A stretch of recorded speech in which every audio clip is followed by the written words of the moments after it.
Good morning. My name is Derek Meyer, and I am the Deputy Special Agent in charge of the Secret Service's Chicago Field Office.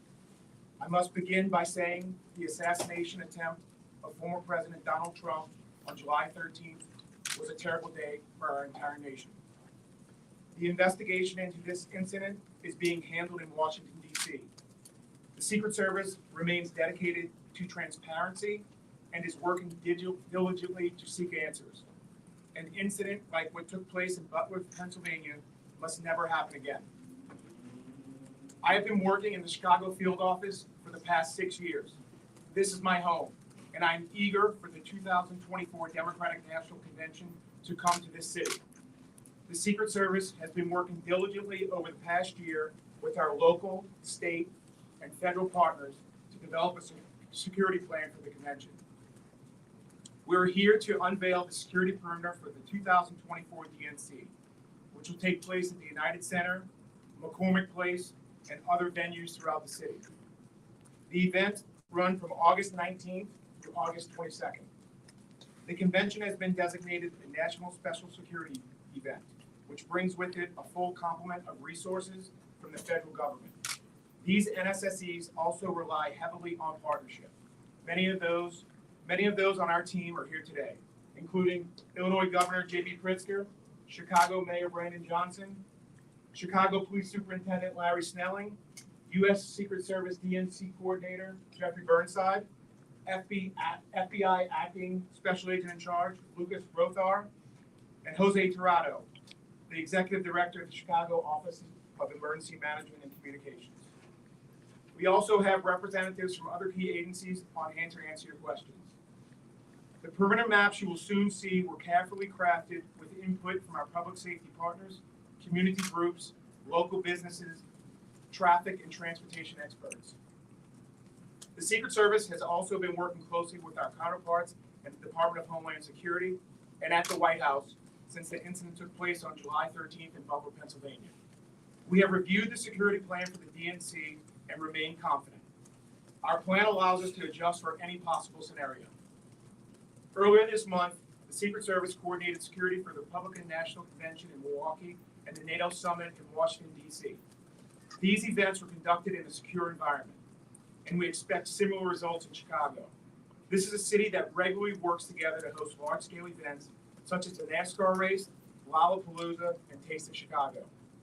The Chicago Police Department plays a pivotal role in the success of these events, and Superintendent Snelling has been a tremendous partner. The superintendent is among 17 public safety entities, including the U.S. Secret Service, participating in the Executive Steering Committee.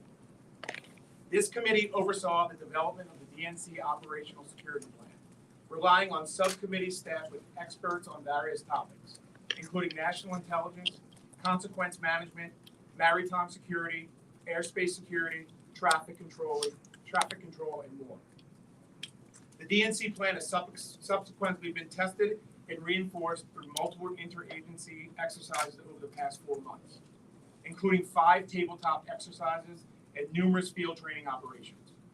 These run-throughs allow our law enforcement partners to evaluate the security plans throughout various scenarios. We will host a final training exercise just days before the official arrival of the first delegates. These exercises, previous experiences with large-scale events, and extensive planning all contribute to a level of confidence ahead of the convention. Our preparation includes detailed procedures for planned and pop-up demonstrations. I want everyone to know that the Secret Service and our public safety partners respect every American's First Amendment rights. The superintendent has assured that CPD is well equipped to manage protests, and plans are in place to keep those gatherings safe. The shared goal is for everyone to express their views lawfully while ensuring a secure environment for delegates, convention attendees, and the general public. We are also intentional about creating a plan that minimizes disruptions to the community as much as possible. We know that security for an event of this size will have an impact. To that end, the Secret Service and our partners have conducted dozens of outreach events with businesses, residences, and community groups. The objective is to effectively communicate our plan and mitigate confusion to the greatest extent possible. This effort has reached more than 900 members of the public, representing more than 500 organizations and businesses throughout the Chicago area. We will continue to reach out to the community in the days ahead, including sharing the perimeter maps through a community canvassing effort tomorrow around the United Center. The cooperation, dedication, and genuine desire to ensure a safe and successful convention has been remarkable. Everyone remains focused on implementing a seamless security plan. Again, I want to thank our partners for the work they have already done and the steadfast commitment to maintaining a secure environment for all involved once the DNC kicks off. Our primary focus is safety, and I know Chicago is ready to host the convention. I would now like to introduce Illinois Governor J.B. Pritzker.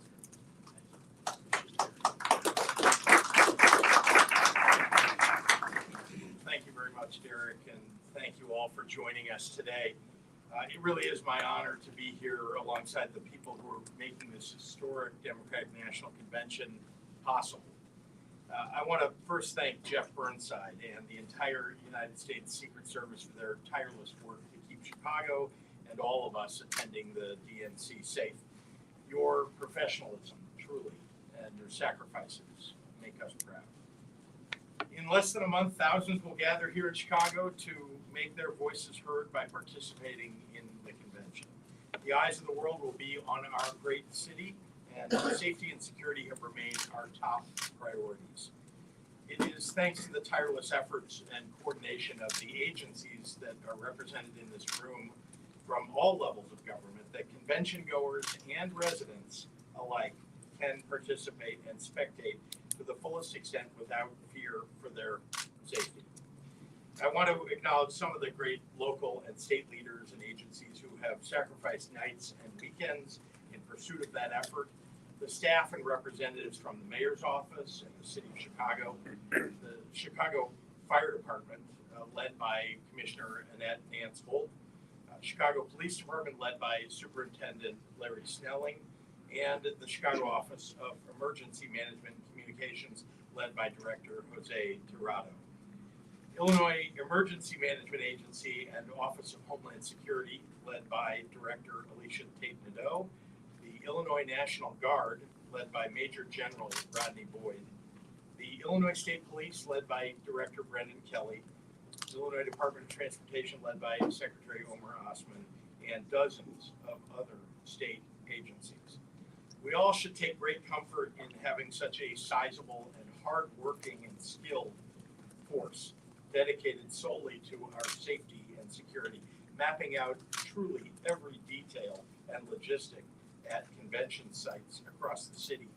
And with these comprehensive public safety plans and security measures, we should sleep soundly knowing how much preparation has been done.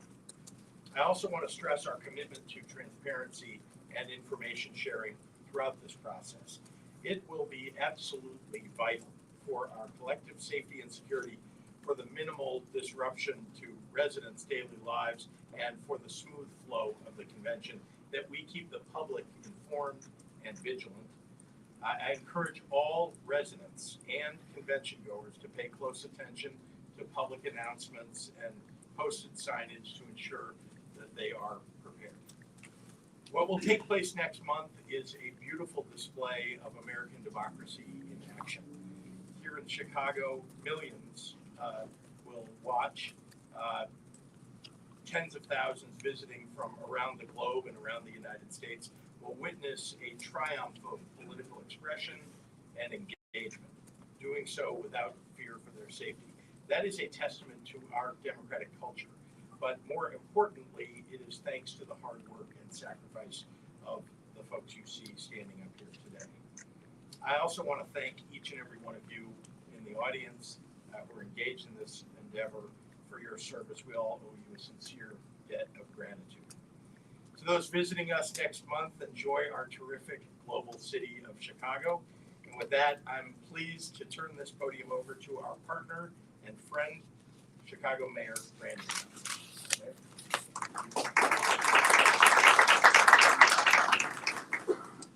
Good morning, everyone. Thank you, Governor Pritzker. Is it morning still? Is it? Okay.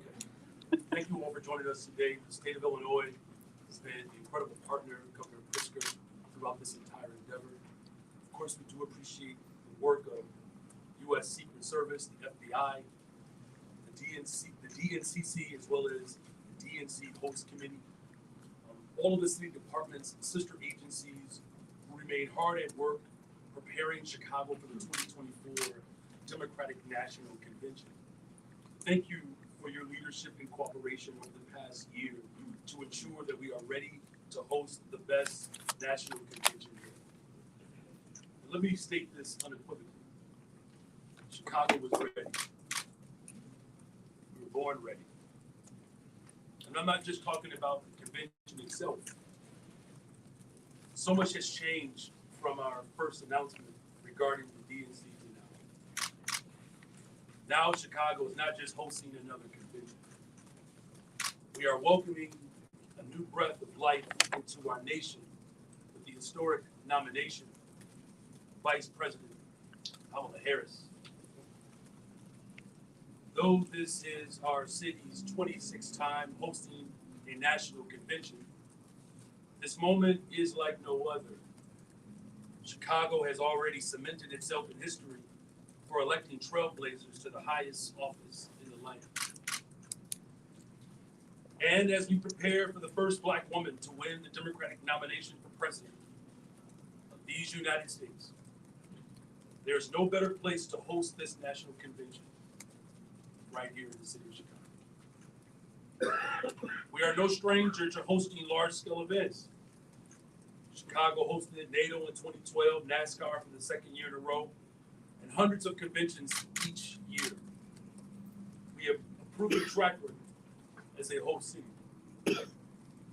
Our past experiences and expertise hosting events have given us great lessons in preparation for the 2024 DNC.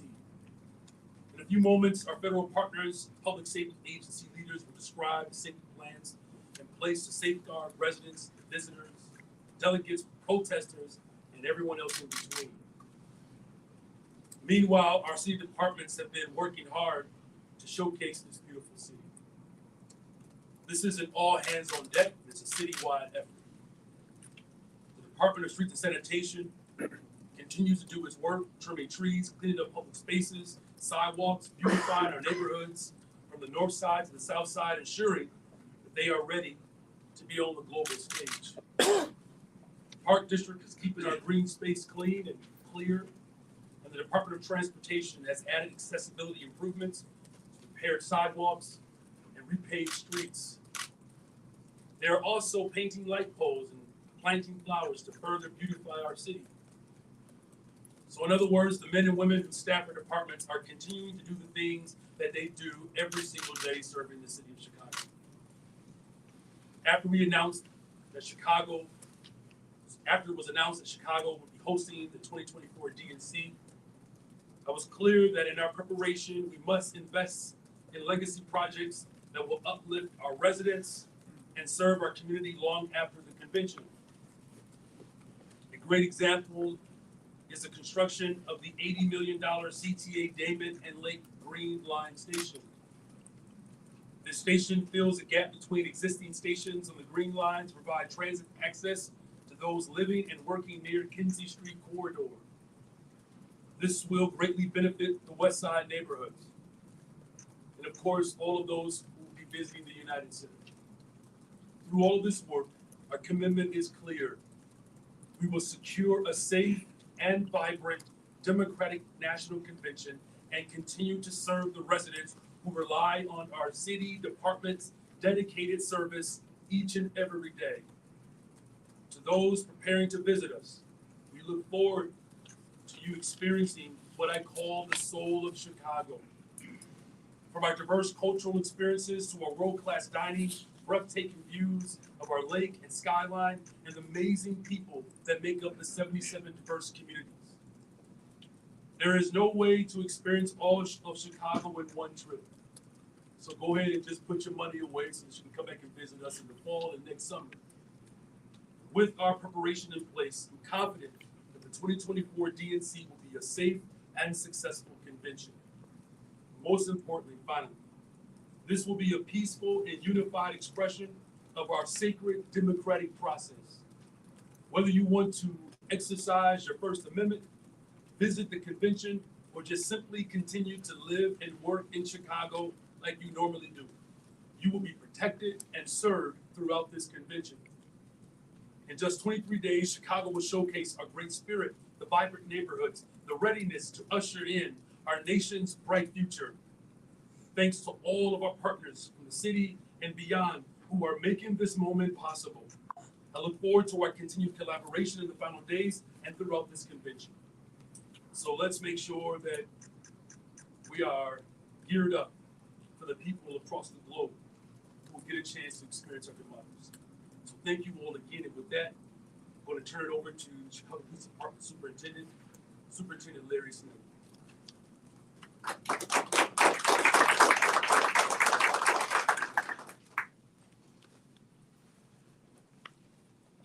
Good morning. First, I'd like to thank our partners at the Secret Service for hosting this. I also want to thank Mayor Johnson, Governor Pritzker, all of our public safety, law enforcement partners who are here with us today. I'd also like to thank, because we can't leave out two key components that we partner with on a daily basis as the Chicago Police Department.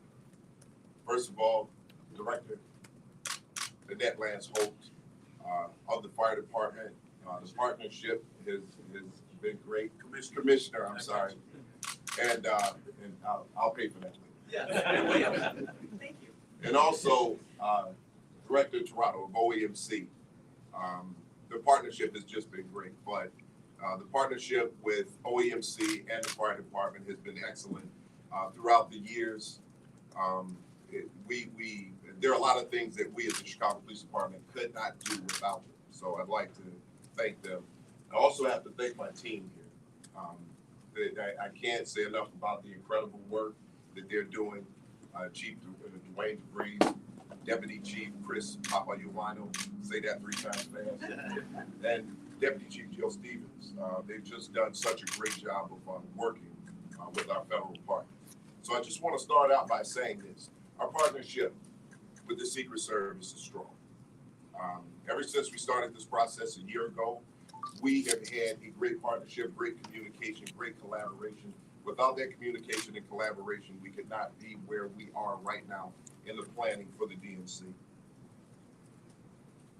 The partnership between Chicago Police Department, Secret Service, as well as federal, state, municipal agencies has been outstanding, because what we're looking for is a safe and successful DNC, and we'll continue the partnership throughout and for many years to come.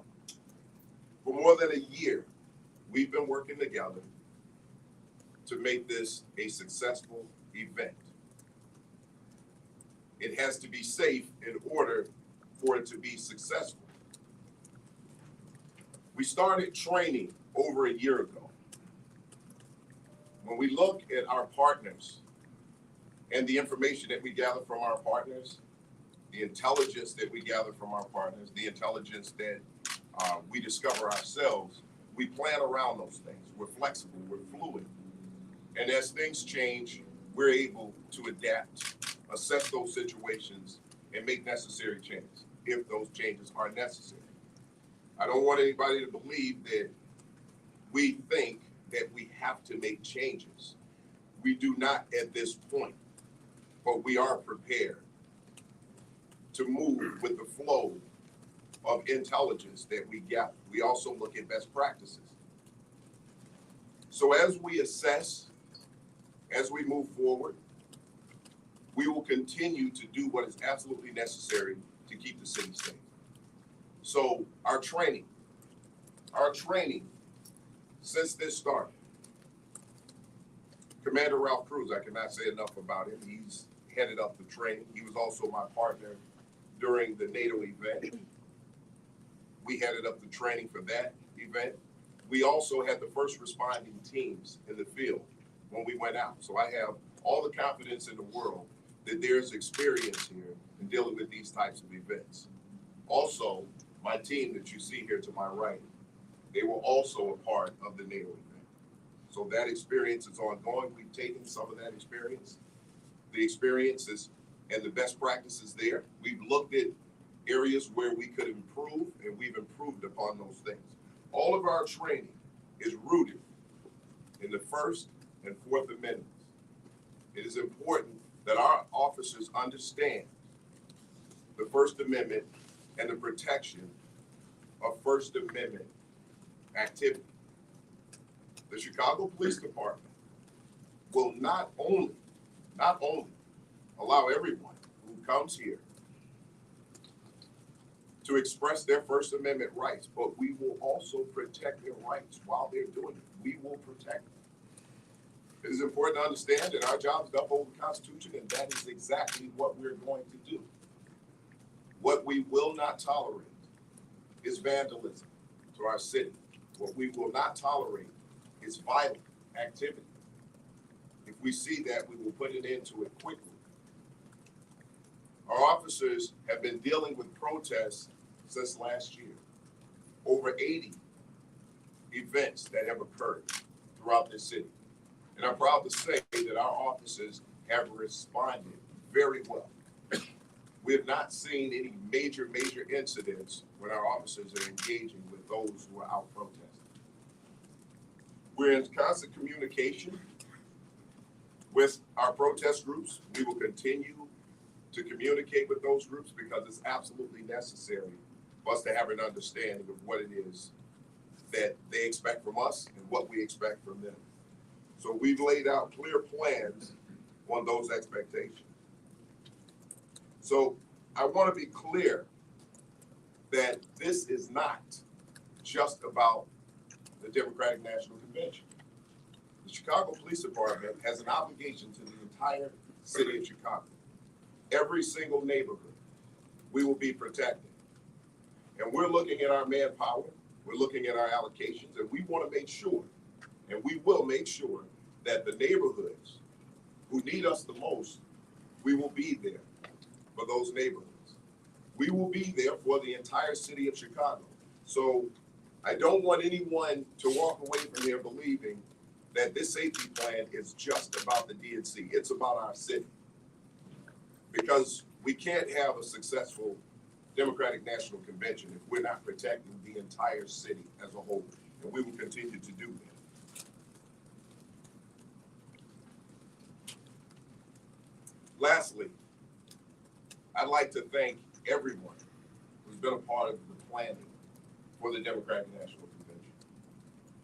I want to thank in advance our citizens of Chicago who at times, especially through a lot of these events, had to deal with traffic, rerouting their days, finding alternative ways to get to and from to work, and their patience around all of these events.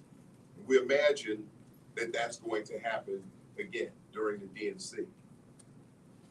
That patience is what helps us keep the city safe. We're going to do every single thing that we can to make sure that this Democratic National Convention is safe and successful. We actually went out and visited the RNC just to see what was going on there, to see if there's something that we could take away to bring back here. We will be getting out information as it comes in, and if anything changes that we know the public needs to hear, we will make sure that we communicate those things out. So thank you to everyone who's been a part of this plan, and we appreciate your cooperation in all of it. With that, I'm going to turn it over to the Secret Service DNC Coordinator, Jeff Burnside.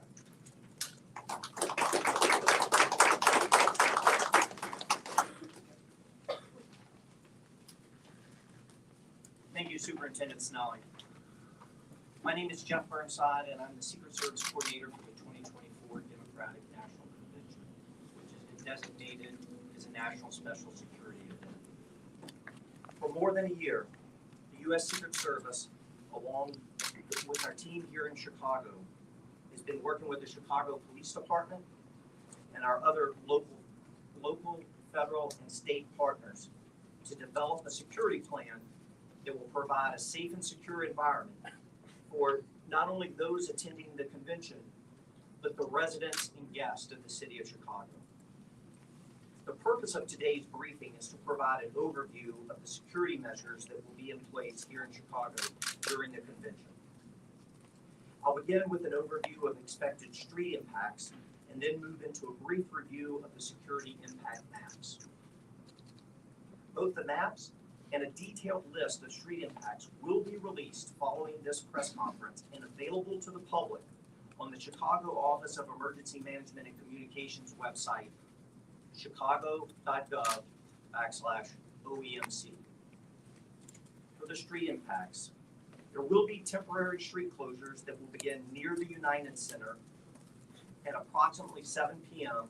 on August 17th and remain in place throughout the duration of the convention and into the early morning hours of August 23rd. Temporary street closures will begin around the McCormick Place on August 16th at approximately 10 p.m. and again remain in place until the conclusion of events there. Prior to the security restrictions being in place, the public may notice security barriers and fencing being installed in these areas. Lane disruptions and some limited sidewalk impacts may occur during this time, and we ask the citizens for their patience and their grace while we work to ensure their safety.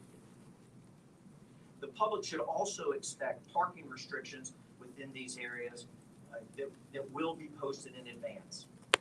And again, a complete list of the street closures, parking restrictions will be available online at chicago.gov/OEMC.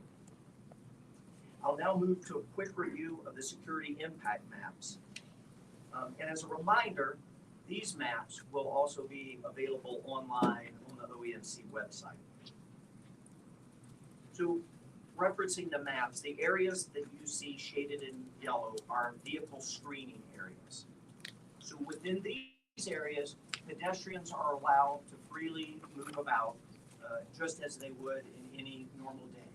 These areas are not bound by fences, but rather just a series of street closures. However, vehicles entering this area will be subject to screening. They must enter the area through a vehicle checkpoint where they will briefly be screened by law enforcement. Bicycles are permitted in the vehicle screening area and are not required to go through a screening checkpoint. Near McCormick Place, ride shares, taxis, hot food delivery will be available in the vehicle screening perimeter. Those vehicles will need to go through one of our checkpoints indicated on the map, and so there may be some delays. We'll now move to the red shaded areas on the map, which is our pedestrian restricted area, or what we also refer to as the inner perimeter. At the United Center, access to the pedestrian restricted perimeter is restricted to those that are credentialed individuals and have a need to be there, such as convention attendees, staff, workers, volunteers, and public safety. Individuals will need to enter through a pedestrian checkpoint and be screened in order to enter the pedestrian restricted perimeter.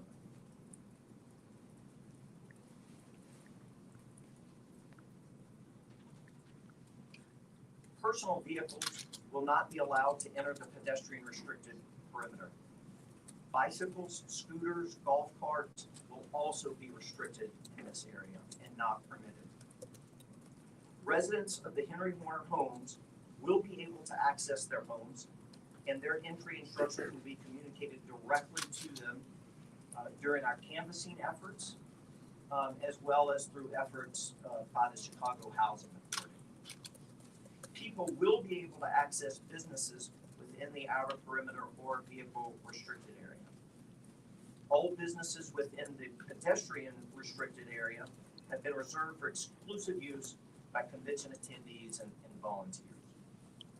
Ride shares, taxis, and hot food deliveries will not be permitted within the pedestrian restricted area. Chicago Transit Authority buses will operate normally during their normal hours of service. However, routes within the vehicle exclusion zone will be impacted by the security restrictions that are in place. Riders are asked to expect delays and budget a little extra time for travel. We've been working very closely with CTA, and they will publish information and get it out to the public on alternate bus stops, that type of information. Deliveries, trash service, mail, the all-important Amazon deliveries, they will continue as normal. Those vehicles will be screened prior to entering the vehicle screening area. And so there might be some shifting of normal delivery times. And again, we ask for businesses and residents' patience as we work through that process. All deliveries that are entering the Secret Service perimeter must go through our commercial vehicle screening location, and that location has been communicated to the businesses and delivery companies that will be impacted. And the commercial vehicle screening location will be open when our perimeters go into place, and they will remain open throughout the duration of the National Special Security event. Some delays could result as a result of these increased security measures. While security for an event of this size and scope will have an impact on city residents, the goal of the Secret Service and our partners is to provide the most secure environment while minimizing the daily disruptions to the city.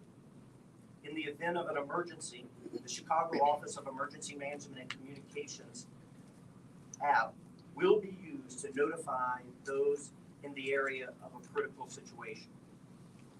We will continue to update the public on any potential changes to the security measures, and residents are encouraged to follow the Chicago Office of Emergency Management and Communication on social media and visit the city's website, again, at chicago.gov/OEMC. There they will find all of the information that they need on the full impacts of our security measures. In closing, I'd just like to thank all of our partners in the city of Chicago, the state of Illinois, all of our federal partners. This has truly been a collaborative effort, as the superintendent said, working in close coordination for well over a year. And it has truly been the honor of my career to have this assignment and to work with our tremendous partners here in the city of Chicago. Now I would like to introduce the acting special agent in charge of the FBI's Chicago field office, Lucas Rothwell.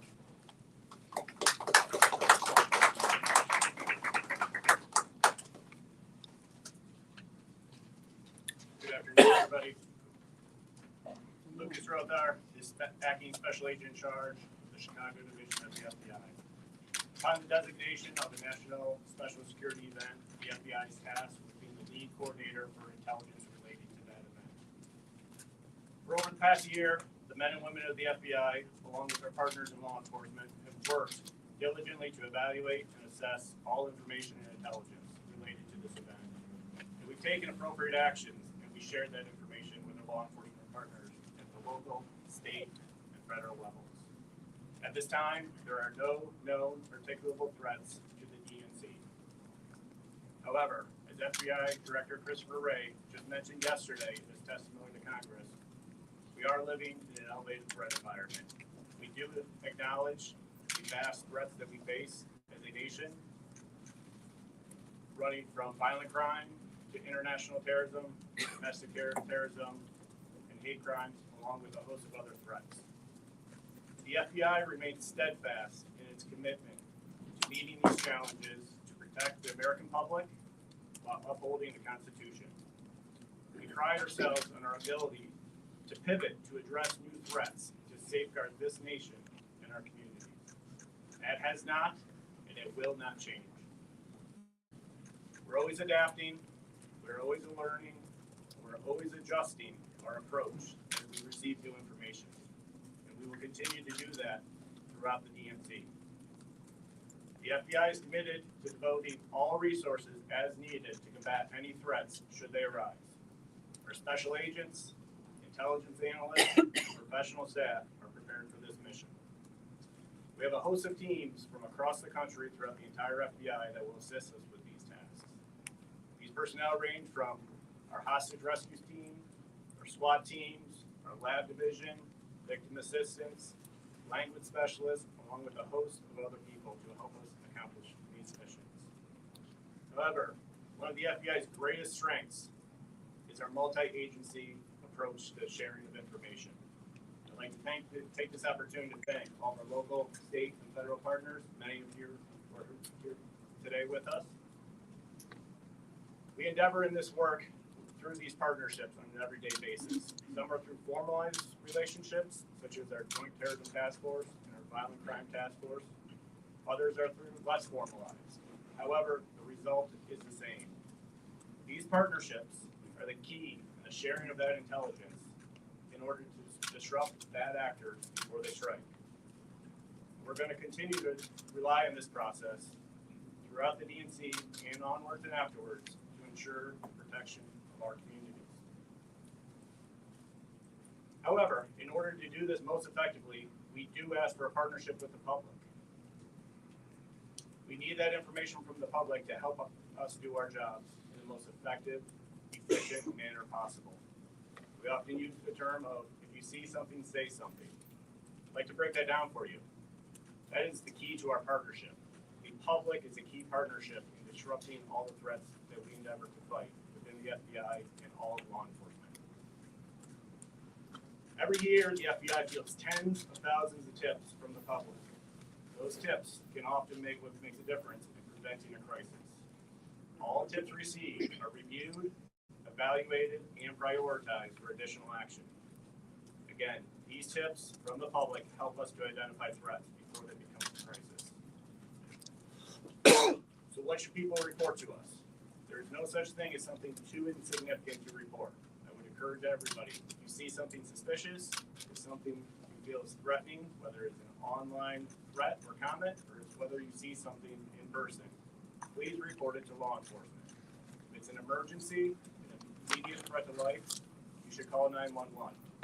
For any other reports that you'd like to make, any appropriate law enforcement agency will take that tip and we will share it amongst yourselves. If you'd like to submit a tip to the FBI, the public can call 1-800-CALL-FBI. Tips can be submitted online at tips.fbi.gov. Again, I thank the public for their cooperation in helping us endeavor to make this a safe event for all of our communities going forward, and again, for well into the future. And again, I want to stress the extreme appreciation that the FBI has for the Secret Service, the Chicago Police Department, and all of our local law enforcement and state law enforcement and federal law enforcement partners. With that, we'll turn it over to the Executive Director of the OAMC, Mr. Jose Tirado.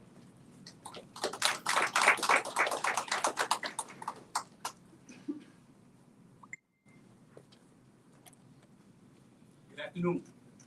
My name is Jose Tirado, and I am the Executive Director of the Office of Emergency Management and Communications in the City of Chicago. OAMC is coordinating public safety efforts for the DNC and around the United Center, McCormick Place, and throughout the rest of the city. Our number one priority is public safety. Throughout the past year, OAMC has been coordinating security and safety planning with the Secret Service, the Chicago Police Department, the Chicago Fire Department, city agencies, as well as other partners and convention organizers to ensure the safety of all residents, visitors, and convention attendees. We have plans in place to handle the additional crowds and increased traffic citywide. The largest impacts will be felt around the United Center, McCormick Place, specifically due to street closures, parking restrictions, and added security measures. Businesses and homes will be accessible within those perimeters. Before heading out, please remember to plan ahead, allow extra travel time, consider alternate routes, and use public transportation if possible. OAMC, alongside other city departments and federal agencies, will continue to canvass the impacted areas to engage with residents and businesses to answer any of their questions. This includes the areas around the United Center, McCormick Place, the Central Business District, the West Loop, and the South Loop. OMC's website is chicago.gov/OMC. It contains information related to public safety, street closures, traffic reroutes, parking restrictions, emergency notifications, and much more. Throughout the convention, OMC will be pushing out important notifications. In addition to Notify Chicago and ShyBiz alerts, we have developed a dedicated text alert for the convention for DNC 2024. In order to opt in, you can text DNC to the following number, 226-787-226-787. And I'll say that again. In order to opt in for the DNC 2024 text alert, type in DNC to the following number, 226-787. The best way to receive all information is to download the Chicago OMC app, as you've already heard from everyone who's been working with us. I can tell everyone right now, I will download that app immediately. Additionally, to enhance our monitoring of citywide events, OMC will also be activating the City Emergency Operations Center, staffed by local, state, and federal partners. While we make every effort on behalf of the city to keep residents and visitors safe, we remind everyone that they also have a role to play in our community. We encourage the public to please report any suspicious activity by calling 911.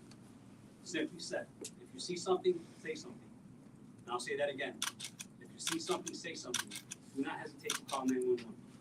We look forward to ensuring a safe convention for all and for the city. Thank you very much. We'll hand it now back to Derek from Secret Service.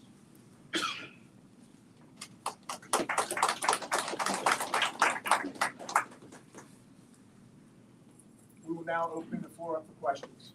Just a reminder, just please lead with your name and outlet, and then we're gonna try to just do one question and get follow-ups later because there's so many. AP? Yeah, Sophia with AP. The protesters have indicated that they're in talks to be closer to the United Center.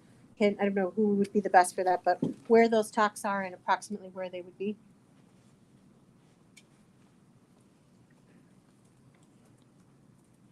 Thank you. Tom Carney, Commissioner, Chicago Department of Transportation.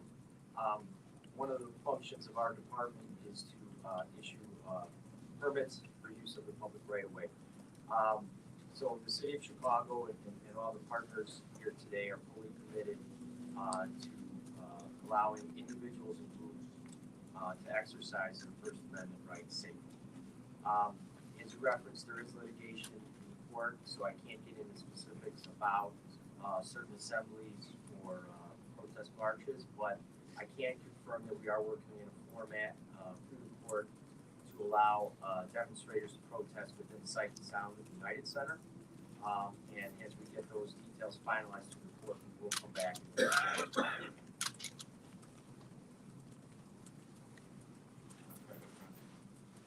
Craig Wallen, UC7 Chicago. Maybe this goes to Chief Snelling or maybe the Secret Service.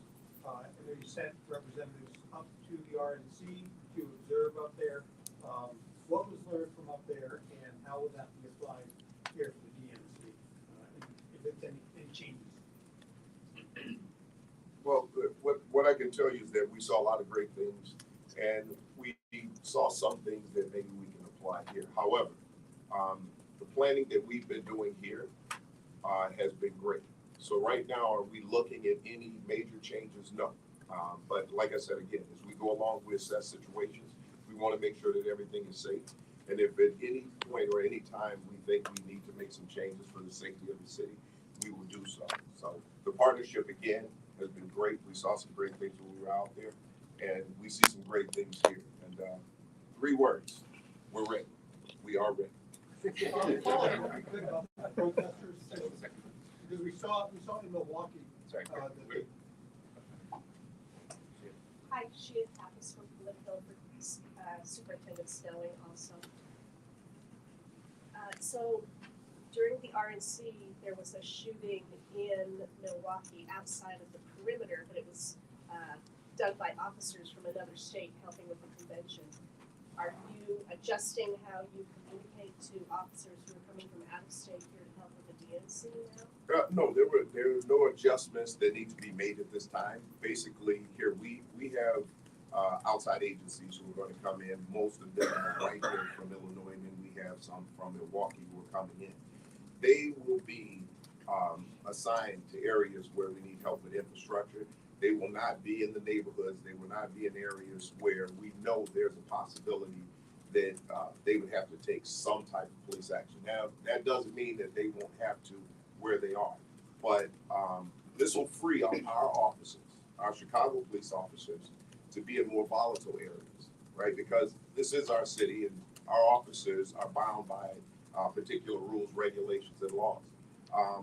At the same time, all of those officers who are coming in to the city of Chicago, they will be getting 8 to 12 hours of training on some of our policies, training, and the expectations of our city. So we have a really good plan in place for that, to make sure that they're secure and that our officers are responding to those more volatile situations in the city. First row here. Yes, Naima Latifah, On Air Daily News. I'm not sure which department would handle this, maybe the superintendent, but what kind of physical barriers or markers will there be on the streets so that the citizens know what are the parameters around the DNC?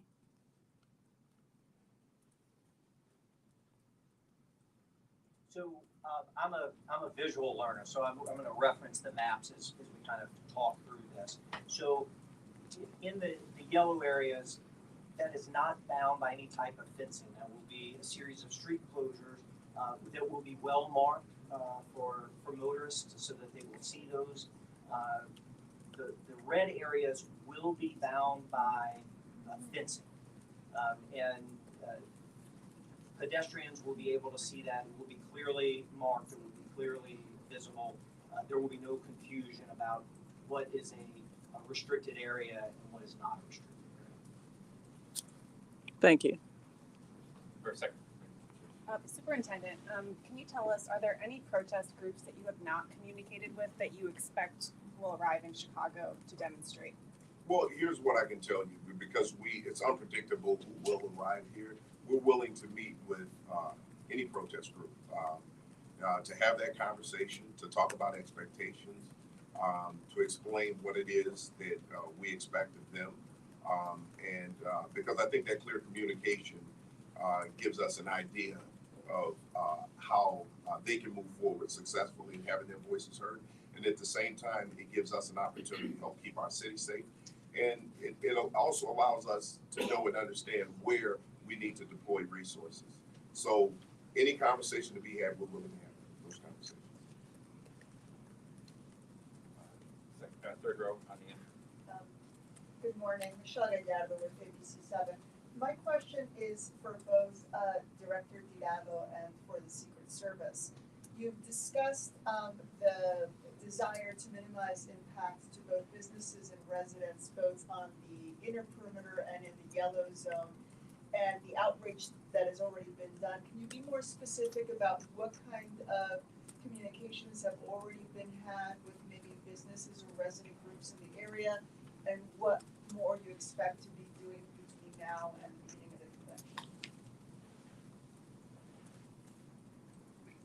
So one of the subcommittees that we set up very early on in this process is our Community Impact Private Sector Subcommittee. And they've been working very diligently since last August on outreach efforts. And there's several prongs and phases to that. But they've held a multitude of outreach events. We've reached over 1,000 organizations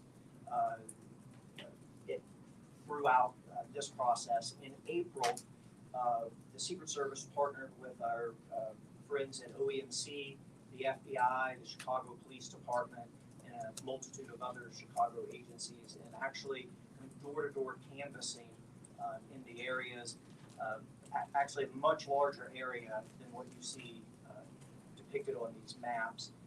Letting people know that things were coming, that where they could go to get information, deriving them to the OEMC website so that they they understand that that is a trusted source of information and updates.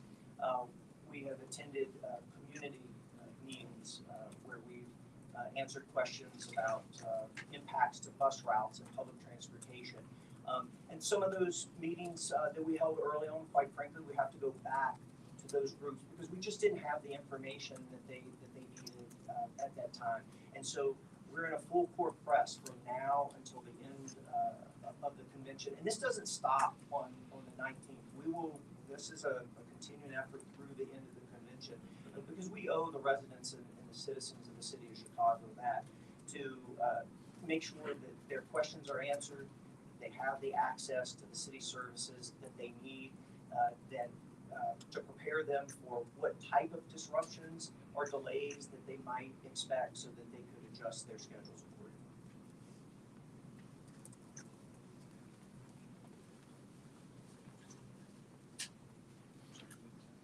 So just to touch on the question, right? Jeff did an amazing job. But the reason I'm going to introduce Ivan Capitali is because he's also boots on the ground to get into specifics on how WAMC, Secret Service, CPD, community engagement from the mayor's office has been pushing out this message since April, March. I'm going to bring him up as Ivan Capitali, first up before the ACP. Good afternoon, everyone. Good afternoon, and thank you for being here. My name is Ivan Capitali, and I'm the acting commissioner for the Chicago Department of Business Affairs and Consumer Protection, also known as BACP. BACP in-person canvassing efforts including businesses and residents within the newly announced perimeter and those near the venue. Additionally, BACP set up a phone bank and has been actively reaching out to businesses that were invested in the in-person canvass. Since April, BACP has reached out to almost 900 businesses around the United Center and nearly 500 businesses near the Colbert Place. I want to confirm that BACP will be part of the canvassing efforts that are occurring tomorrow. Additionally, BACP has shared DNC information through emails and our social media pages, engaged with delegate agencies, elected officials, industry partners, and more. We created frequently asked questions in collaboration with the Office of Emergency Management and distributed widely. Lastly, BACP has been urging businesses to enroll in Chivas Alerts, which provides vital text and email notifications tailored for the business community. Since launching our outreach efforts in April, we've experienced a 17 growth in business subscribers to Chivas Alerts, demonstrating the effectiveness of our mission. I want to thank our partners and business community for preparing for the convention. Thank you everyone for being here today. And we'll be having an advisory come out later. Thank you, Marian Anger from NBC5. In Milwaukee, the mayor provided daily updates at 6:30 a.m. every day, and I'm wondering, Mayor, if you anticipate doing that, or if someone else will be offering sort of an update of what happened so that the media is informed of how everything's going daily? I don't want to speak for the mayor, but the Secret Service and CPD will do a daily presser. We're still working on that time. It will either be in the late morning or the late afternoon. And do you know where that would be? We're still working that out. We're hoping to have it at OEMC. Thank you. Perhaps for the governor or the mayor, with the anticipated uptick. Oh, I'm sorry. Just to get back to this question, that will be at OMC. We will have a daily one. We just don't have to figure out the time slot yet. But also, just so everyone's aware, we will also, as a city, have internal conversations at 7:30, 15:30. That's just information. So as far as all our city agencies, we communicate with each other on a daily basis, 365 days a year, at 7:30 and 15:30. That will not change during the DNC, and will not change moving forward. Reference to having a daily conversation with the media or refile, that will also be coming out of the DNC as well. Jeff Arnold with News Nation. Perhaps for the governor or for the mayor, with the anticipated uptick in buses coming from the southern border, how do you anticipate handling the traffic of new arrivals during the DNC?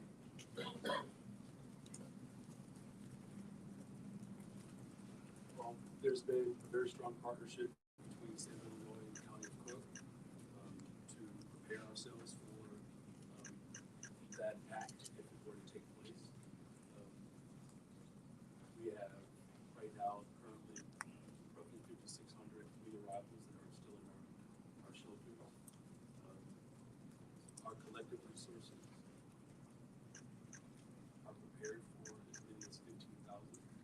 We certainly hope that Governor Abbott finds Jesus Christ as Lord and Savior. They'll do that.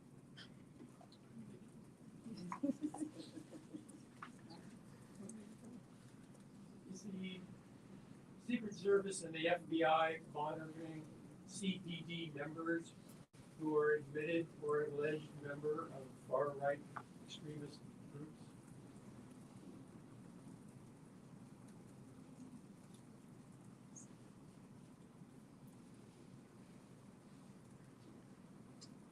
Okay, so we're not gonna comment on the existence of any pending investigations, whether we have one or not. What I can tell you is the FBI is committed to the investigation of all individuals related to possibility of any domestic terrorism relations or any hate crimes or any other civil rights violations.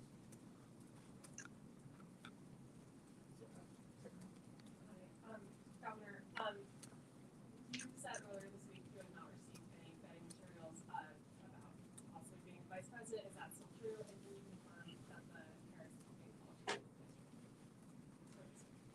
The Harris campaign did not call me yesterday.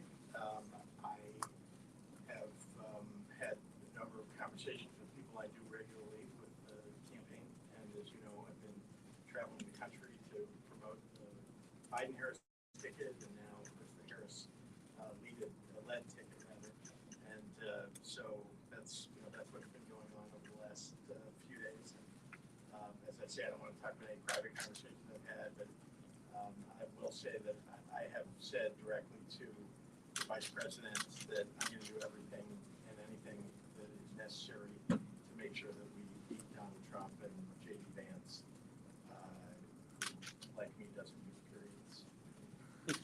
Some people get that. And to make sure that we're communicating across the country the message of hope that comes from the Harris candidacy and for victory. Thank you. And all the vetting materials issue? Yeah, as I said, I'm not going to talk about any conversations that we've had. I haven't talked to the campaign when you spoke with Vice President Harris. You interested in being VP? I think all of you have heard me say that I really have been honored to have been elected twice as governor of the state of Illinois. I really enjoy the work. Sometimes very challenging, but always the opportunity to serve the 13 million people of our state. And so there's not much that would pull me away from that job. But Governor, you've said two things. You said you haven't talked to them and that you did talk to her. So which one is it? Sorry, I think the question was, had I spoken with them in the last day? Did I get caught in the answer? No, I'm sorry. I did mean this week. Have you spoken to the Harris campaign? Well, sure. I don't know anybody who's involved in Democratic politics that isn't talking to the Harris campaign. About you. If you have the opportunity to. So that's the answer. I mean, as you know, I know people who work on the campaign, and I'm involved in transmitting the message of the campaign. So I'm excited about the next 100 days. Well, more directly, have you been contacted about becoming the vice president? Again, I'm not going to talk about that. I can tell you that I'm going to campaign. Whatever happens in this process that I understand is going on, my job is to make sure that we win in November. So I'm going to work hard to do that as I have for, gosh, I don't know, the last year and a half of this campaign. All right, drifting way off topic. Any more questions on the DNC? Joe, Superintendent, I just wanted to check back in on the mutual aid question. I think before when you had done a press conference, you were anticipating bringing in, I think you ballparked 400 mutual aid officers in the aftermath of the attempted assassination of former President, now GOP candidate Donald Trump, as well as the volatility in Washington just yesterday with the Netanyahu visit. Are you expecting to bring in more mutual aid from outside agencies? Right now, what we've looked at is we've looked at our officers. We've looked at scheduling a around our offices, day off cancellations, extensions of tour. And we have more than 400 coming in. We have upwards of 500 coming in. And we, based on our assessment, we have a very good complement of officers who will be out there. They're highly trained. They will be responding professionally, and we're going to make sure that as we work with our partners and with the partnership that we have along with our federal partners, we will make whatever adjustments we need to make as things change. And as you said, you know, we've seen some things happen during campaigning. If we see some of those things, we will make the adjustment, and we do have the manpower to do it. And just to put a finer point on it, did the increase happen after July 13th, or was that always baked in? It was already baked in. This is something that we've been looking at, and we've been assessing these situations as we go along. Again, when you're going through a year of planning, you don't have all the answers when you start planning and you start training. As you move along, as you assess situations, as you look at the changes in venues, things of that nature, then you have to make the changes with it. We've done that, and we'll continue to do that. We'll continue to make assessments, and if there's something that we think we need more of, we'll make requests for that. Superintendent, protesters did not stay in the assigned Okay, areas at the guys, RNC. we have time for one last question. Craig, you had 3. Right there. Rebecca McCann from CBS Chicago. So I think the BAPC person said you've been in communication with 900 businesses near the United Center and 500 near McCormick Place. It was a little hard to hear you. Is that accurate? And if so, is there any many of the businesses that were in the yellow zone really had no business at all? They were just dead. Is there any plan in place to help some of these businesses once the convention's over? Our first effort actually included everybody within the perimeter and outside. It's so hard to hear you. Our first canvassing effort included inside the perimeter and outside the perimeter. So we've been in communication with all. So is there, for the lost revenue these businesses will likely have, is there any plan in place to compensate after the convention? I don't have any information about that right now. We are in communication with our partners, with the federal, state, and local, to see if there's any way that we can find monies for that. But right now, we're not thinking about that. If I can, I was there. Here's the difference. And, I know oftentimes we compare cities, and sometimes we're comparing apples and oranges. This is Chicago, right? We're looking at nearly 3 million people in this city. There will be people coming to our city, moving around. We expect a lot more activity here in Chicago. So those expectations is why we're planning around these situations. We do expect businesses to have traffic, because we're expecting traffic all over the city, and we're planning around all of this. Okay, everyone, thank you very much. We're going to dismiss our speakers, and I ask that you all hold your seat. Remember, need an escort out. So, thank you. We'll be around if you have any questions, or you can email us.